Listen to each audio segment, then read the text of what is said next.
and I only work about 8 hours or so a week total, usually less. So as you can see, I made over 4,000 bucks this month, and my average selling price for my gigs is $8.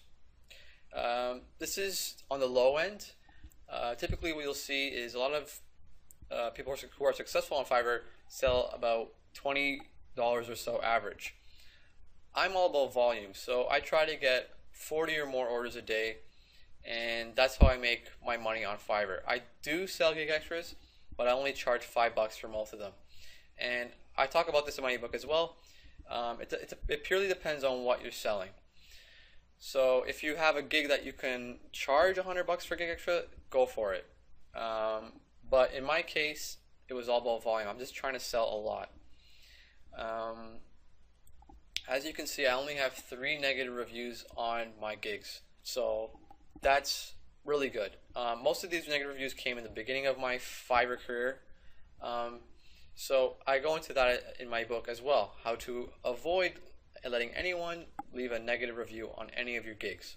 It's very key, because the first thing that anyone does when they go to your gig page is they scroll down and they look at your negative reviews. If you have none, it's going to encourage them to buy your gig. It's simple as that.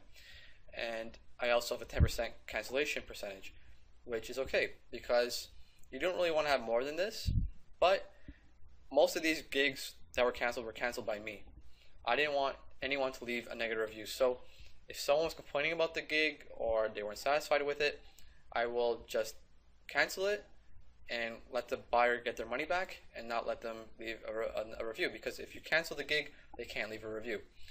And you might think, well, I'm losing money right there, $4 or however much they spent, including gig extras, but you're actually going to make more money in the long run, because a gig with no negative reviews or very little is a very good thing. It's going to encourage more sales, increase the conversion percentage.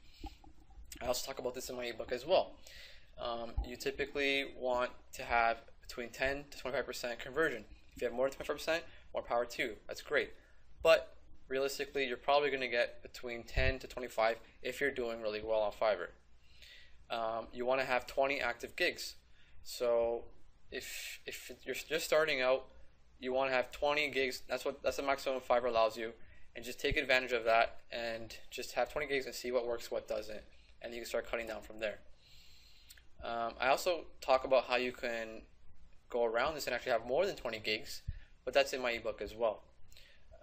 As you can see, I've made basically someone's full-time salary on my 13 months or so here on Fiverr.